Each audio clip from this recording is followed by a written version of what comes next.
네, 여러분 안녕하세요. 뉴스입니다. 국임당 대선 주자인 윤석열 아내 김건희의 의혹이 하루도 쉬지 않고 터져나오고 있죠. 터져나온 의혹들만 해도 너무 많아서 정리가 안 될 지경입니다. 여러분들께서도 보다 살다 이런 대선 처음 볼 것이고 이런 후보의 배우자도 처음 볼 것입니다. 역사상 최고이자 역대급이라는 생각이 듭니다. 그만큼 국임당은 현재 김건희 문제로 인해 지지율이 곤두박질 치면서 한동안 자만했던 자신들이 얼마나 무능했는지 되돌아보고 있을 겁니다. 총괄 선대위원장을 맡은 김종인은 대통령을 뽑는 것이지 배우자를 뽑는 선거가 아니지 않느냐며 우회적으로 말을 돌렸다가 김건희 문제로 지지율이 곤두박질을 치자 이제는 네거티브는 그만하자며 개꼼수를 들고 나왔지요. 택도 없는 소리죠. 되지도 않는 대장동 의혹으로 본격적인 네거티브를 시작한 게 어느 당인데 이제 와서 불리하니 네거티브는 그만하자고 한단 말입니까? 그러면 네거티브 그만하면 정책에 있어서는 민생이나 신경이나 씁니까? 이것도 저것도 아니면서 말이죠. 김종인의 입장에 민주당은 정책 토론을 하자고 해도 거부하지 않느냐며 대선 후보 토론회부터 나오라고 압박을 하고 있습니다. 김종인이 네거티브를 그만하자는 데에는 여러 가지 이유가 있겠죠. 일단은 김건희 문제도 있겠지만 자신들이 던져놓은 이재명 후보의 아들 문제에 대한 역풍 우려도 있기 때문일 것입니다. 사실 그게 더 큰 문제입니다. 누가 보더라도 사법기관이 아닌 다음에야 도저히 알 수 없는 개인의 정보를 사찰했다는 것이 더 큰 문제가 될 수 있기 때문이죠.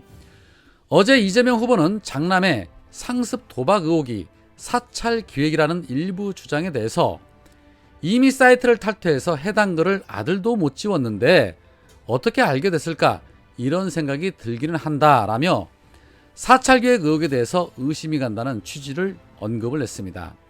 이재명 후보는 한 라디오에 출연을 해서 제가 그 일이 있고 난 다음에 왜 사이트에 글이 남아있냐 그랬더니 이미 탈퇴해버렸기 때문에 못 지우게 됐다고 하더라. 하여튼 그건 문제 있다고 생각하니 그 얘기를 드리는 건 적절치 않다. 잘못했으니 죄송하다. 2018년 말 선거법 위반으로 기소가 되고 재판 때문에 정신이 없는 사이에 일이 벌어졌다. 아들과 둘이 붙잡고 한참을 울었다라고 말씀을 하셨습니다. 자식을 둔 부모라면 누구라도 이재명 후보의 마음 잘 아실 겁니다. 세상에서 가장 마음대로 안 되는 것이 바로 자식 농사죠. 집에서는 아무 문제 없이 말 잘 듣는 자식 같은데 밖에 나가면 집에서 내가 알던 자식이 아니라는 것에 아마 많은 분들이 공감하실 겁니다. 특히나 부모가 밖에서 왕성하게 활동을 하다 보면 더더욱 그럴 수 있습니다. 여튼 잘못이 있다고 두둔하고 싶은 생각은 없습니다. 성인은 자신의 행동에 책임을 져야 하니까요. 자, 그런데 문제는 어떻게 아들이 탈퇴한 계정을 들여다볼 수 있었냐는 것이죠. 이 문제는 간단하게 넘어갈 사안이 아닙니다. 분명 해당 관리 업체도 그 어디에도 정보를 제공한 적이 없다라고 밝혔기 때문에 크래킹을 통해 사찰한 것입니다. 그렇기 때문에 당장 수사가 진행되어야 할 사안입니다. 김종인은 김건희의 문제도 문제지만 이 부분을 상당 부분 염두에 두고 네거티브를 그만하자고 하지 않았을까 싶습니다. 결국 김건희의 의혹은 지지율에 고스란히 반영이 됐고 또 어제 조사된 여론조사에서도 그대로 확인이 됐습니다. 한국사회 여론연구소가 발표한 조사에서도 이재명 후보가 40.3%, 윤석열이 37.4%로 2.9포인트 앞선다는 보도가 있었는데 JTBC가 여론조사기관 글로벌 리서치에 의뢰해서 지난 17일에서 19일까지 전국의 만 18세 이상 성인 남녀 1,003명을 대상으로 조사한 결과 이재명 후보가 37.9% 그리고 윤석열이 33.5%로 나타났습니다. 무려 4.4포인트 차이가 납니다. 3주 전에 실시한 직전 조사보다 이재명 후보가 7.1포인트 오르고 윤석열은 3.9포인트 하락했다는 겁니다. 지지 여부와 관계없이 누가 당선될 것 같은지 당선 가능성을 물었더니 이재명 후보 44.8%, 윤석열 36.9%, 무려 7.9% 차이로 이재명 후보가 앞섰습니다. 이번 조사는 전화 면접 조사를 통해 이뤄졌고 응답률은 13.1%에 표본 오차는 95% 신뢰 수준의 플러스 마이너스 3.1%입니다. 자, 이 정도면 김건희 덕을 톡톡히 본 것으로도 볼 수 있지만 또 다른 이유들이 있다라는 것입니다. 이번 여론조사에 대한 댓글들의 반응을 보면 이렇습니다. 이재명이 훌륭한 사람이라고 생각해서가 아니다. 윤석열과 같은 작자가 당선이 되면 내 조국 대한민국이 망할 것이 너무나 분명하기 때문이다. 그것이 내가 이재명을 찍는 이유다 라는 반응도 있었고, 가정사가 어떻고 무엇이 어떻고 개인사가 무엇이라 하더라도 대통령이 되면 국민만 바라보고 일할 것 같은 사람은 인생의 고통을 다 경험한 이재명일 것 같고, 자신을 위해 일할 사람은 그 반대당의 사람일 것 같다라는 글도 있었고, 아무리 기득권 정권 교체를 원해도 윤석열은 아니지. 검찰총장 전과 후가 다른데 윤석열 너무 믿지 마라. 화장실 들어갈 때와 나올 때 변화는 윤석열을 경험했는데 국민들 다 알고 있는데 국힘당만 몰라 라는 댓글도 있었습니다. 자, 댓글들을 종합을 해보면 그렇습니다. 후보 개개인의 도덕성을 놓고는 비판의 댓글이 많지만 아무리 그래도 대한민국의 미래를 결정하는 대통령 선거에 아무런 능력 없는 사람보다는 그동안 검증을 통해 확실하게 일 잘하는 이재명을 찍어야 한다는 여론이 앞선 것으로 보여집니다.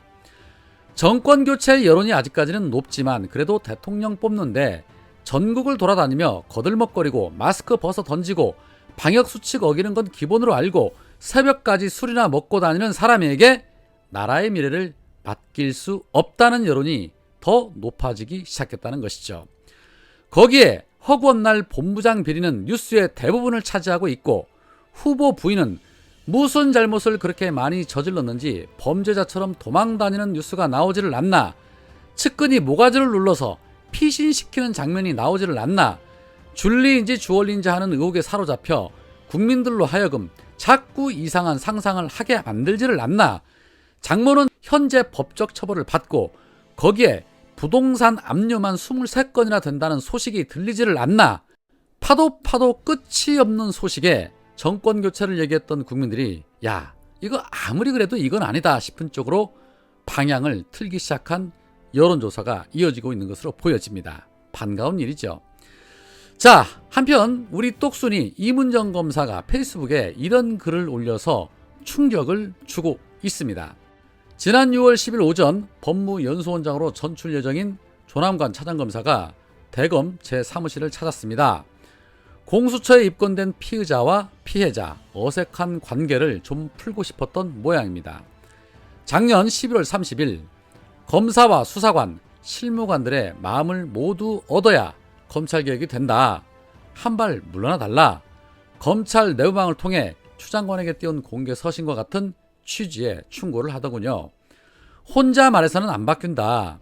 검사들과 같이 갈 수 있도록 해야 한다. 그런 말을 어디 한두 번 들었겠습니까? 너무 앞서가면 검사들이 따라갈 수 없다.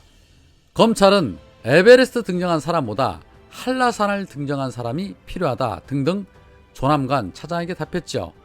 그런 충고 참 많이 들었습니다. 저는 처음부터 목소리를 높인 게 아니에요. 검사 게시판에 글 쓰고 대검에 감찰 요청하고 권익위, 법제처 등에 민원 넣고 하다가 국가배상 소송과 고발까지 간 겁니다. 단계적으로 수위를 높였어요. 가야 할 길이면 가야지 다른 사람들이 따라오지 않는다고 계속 멈춰 있을 수는 없지 않습니까? 제가 지금은 혼자처럼 보이지만 역사의 관점에서 보면 길게 늘어선 줄의 앞자리에서 가고 있는 겁니다. 숱한 사람들이 흘린 피눈물과 땀이 씨줄과 날줄로 엮여 역사가 되지요. 한국사 중 극히 일부인 검찰사에서 고생스럽기는 해도 역사의 걸림돌을 치우는 선한 역할이 제게 주어졌음을 감사하고 있습니다. 지난 12월 12일 제보자와 내부 고발자들을 다룬 PD수첩 연말 특집 제보자들 2부 인터뷰를 위해 MBC를 잠시 다녀왔습니다. 내부 고발로 고통받는 분들에게 위로와 박수를 보내고 싶었거든요. 인터뷰에서 밝혔다시피 저는 2012년 무죄 구형 이후 대개의 내부 고발자들이 듣는 비아냥인 미친 X소리를 듣고 있지요. 사법시험 합격 후 꽃길을 걸을 줄 알았는데 머리에 꽃 꽂고 광야를 걸을 줄이야. 내부 고발자는 미친 사람이 아니라 꽃씨를 뿌리는 사람이라고 생각합니다. 지금은 황량한 땅이지만 꽃씨를 뿌리는 사람들이 적지 않으니, 또한 꽃을 키우는 사람들이 일이 많으니 우리의 내일은 오늘보다 아름답지 않겠습니까? 꽃씨를 뿌리는 멋진 사람들과 힘겹게 싹틔운 희망의 꽃을 키워낸 고마운 분들에게 따뜻한 위로와 힘찬 박수를 보냅니다. 라는 글을 올렸습니다. 대한민국 조직 중에 가장 험한 곳에서 그런 소리 들어가며 끝까지 정의와 진실을 위해 싸우는 당신 같은 사람이 있기에 우리에게는 희망이 있고 승리가 있는 것입니다. 임은정 화이팅입니다. 오늘은 여기까지입니다. 고맙습니다.